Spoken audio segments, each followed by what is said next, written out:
Assalamu alaikum dear students, welcome to Modern English class 3 and we are going to do the exercise of unit number 8. Please open page number 96. We are going to learn the sounds and recognize their syllables. We have already done कि हम लोग word को pronounce करके देखते हैं कि उसमें कितने syllables होते हैं. जैसे हॉल 1 syllables है, bedroom there are 2 syllables, beautiful beautiful, basketball basketball there are 3 syllables, vegetable 4 syllables, right? Now tell how many syllables of each word has. आपने बताना है, हर वर्ड को प्रोनाउंस करके देखें और बताएं कि किस वर्ड में कितने syllables हैं.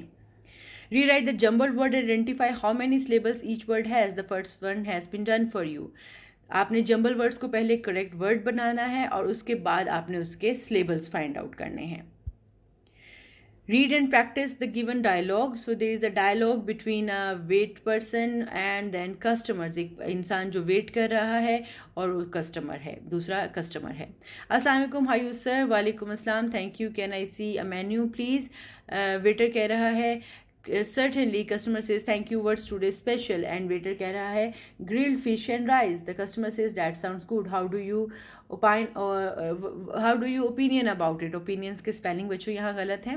Waiter, yes it's good, you should take it. Would you like something in drinks as well? So वो पूछ रहा है कि क्या आपको पीने के लिए भी कुछ चाहिए. Customer says yes, I would like to take a Coke. Waiter, thank you, returning with the food. Here you are, enjoy your meal. Thank you. Customer is saying waiter person, can I get you anything else? Customer, no thanks, I would like to take the bill and please. और waiter bill लेके आता है and that is 550 rupees. Customer कहता है take and take the rest as a tip. So he is giving 600 और उसको कह रहा है कि आप 50 rupees as a tip रख सकते हैं. Waiter person is thank you, have a good day, and the customer goes out of the restaurant. So you can practice this dialogue with your friend and you can play the role of customer or waiter. You can play the role of doctor and patient. You can play the role of teacher and student. These are the questions from the lesson. Answer the following questions in your notebook. What did the monkey reply? Monkey ने क्या जवाब दिया? Find out the answer in the reading section in the story. Whom did elephant ask for the last time to be friend? Who tells elephant why all the animals were running in fear? How did the elephant help all the animals? Do you help others? So आपने ये सारे questions के answers अपनी story में ढूंढने हैं और फिर उनको मार्क करना है and then you will write these answers in your notebooks. Read the clock given information. आपके पास यहाँ एक क्लॉक दी गई है, इसमें there are 2 hands in a clock. It is a big hand and a short hand. Big hand जो होता है वो हमें मिनट्स बताता है, जबकि जो शॉर्ट हैंड है वो हमें आवर्स बताता है. जैसे कि ये क्लॉक बता रहा है it's 5 o'clock. So look at the clocks below and read the time on each. So 7 o'clock, 5 o'clock, 9 o'clock. Look at the clocks below and read the time on each. और यहाँ पर clocks का time आपने बताना है in the boxes given below. जब कोई आधा घंटा गुजर चुका होता है, जैसे हाफ, तो उसको हम कहते हैं हाफ पास्ट 6, हाफ पास्ट 5 या 6:25. हम जो फर्स्ट वाली क्लॉक है इसमें टाइम बता सकते हैं. 5 o'clock, half past 7 and 7 o'clock. My dear students, read the given words with their meanings and write the number of syllables in the spaces given below. Quickly, at a fast speed. Quickly. So there are two syllables in this word. Swing, search, bureau, merely, scared, and brave. So you have to learn the words and their meanings and then you will write the syllables of each word in the column given next. Read the given sight word. Inside, friend, big, small, jump, and. See the words carefully and circle the correct spelling in each row. So these are the words and you have to find the correct spelling. The first word is elephant, the second word is through, the third word is monkey, quickly, continue, stop, and scared.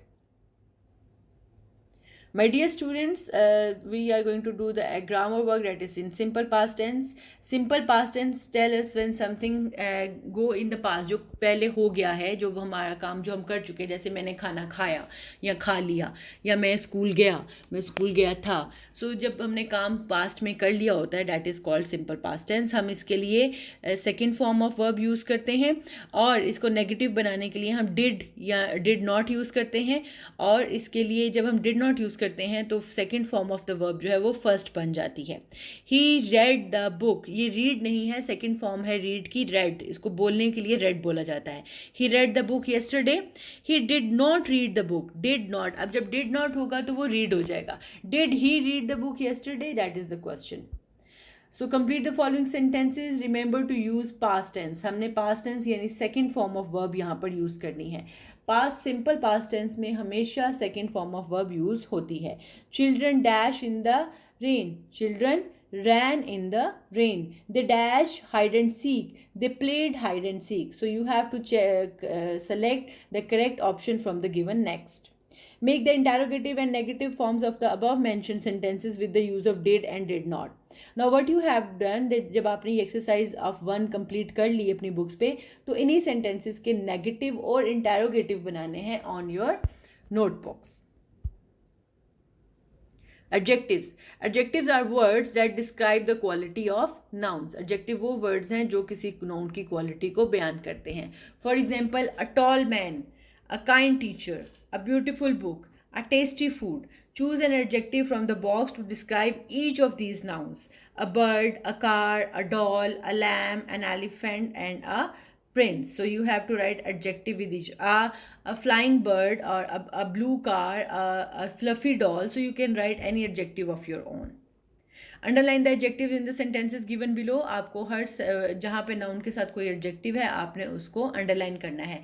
Like in the first sentence, my brother has a beautiful cat. So beautiful is the adjective for cat. So underline all the adjectives in the sentences given below. Add a suitable noun after adjective. आपने हर adjective के साथ एक suitable noun लगाना है. जैसे कि लिखा हुआ है I violet flower. So this a red rose. Some books. So you can write any noun with the words given below. Adjectives given below.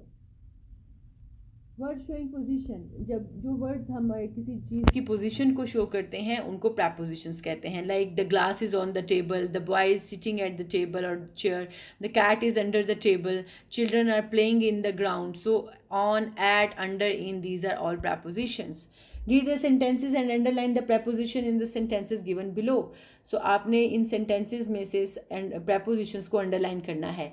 For example, in the first sentence, he is writing in his notebook. So the first sentence में in जो है that is a preposition कि वो कहाँ पर लिख रहा है, position बताई जा रही है in. The cat is sitting under the table. The phone is on the desk, on.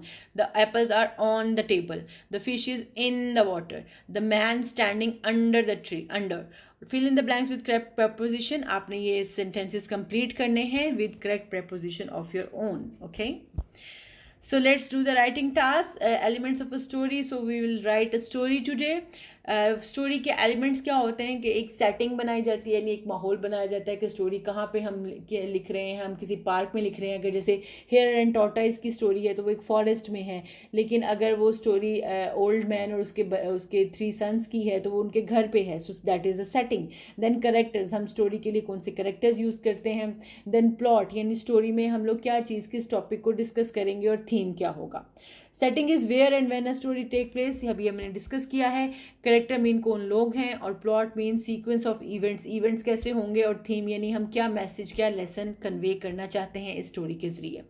Identify the characters using setting themes and plot of the short story and elephant and friends and right in your own books. आप एक elephant और friends की एक story खुद लिखेंगे और आप इसको अपनी नोटबुक्स में लिखेंगे. Right a short story of thirsty crow. आपको थर्स्टी क्रो की स्टोरी का तो पता ही होगा. And you can see in the picture कि इसमें सीन क्या है, कि गार्डन का सीन है, करेक्टर क्या है, इसमें एक क्रो है, जिस वन करेक्टर है, और स्टोरी के इवेंट क्या है कि पहले उसको प्यास लगती है, फिर वो ढूंढने जाता है, फिर वो उसको मिलता है लेकिन उसमें पानी नहीं होता, तो व्हाट डज ही डू। सो ये सारे द इवेंट्स हैं, और इसका लेसन या थीम क्या है कि हमें कभी भी मेहनत से घबराना नहीं चाहिए, कोशिश करते रहना चाहिए, and ultimately we will win the goal. So my dear student, this page is for the teachers and for you peoples. कुछ बच्चे हमारे खेल के सीखते हैं, कुछ देख के सीखते हैं, कुछ लॉजिक से सीखते हैं, कुछ मैथ से सीखते हैं, कुछ इंटरपर्सनल ग्रुप्स में सीखते हैं, कुछ पर्सनली सीखते हैं, कुछ लीडरशिप के ज़रिए सीखते हैं। So every one has a different activity for them to perform in the class. This was the end of the video. We will come in the next video with the next exercise. Till then, take care. Allah Hafiz.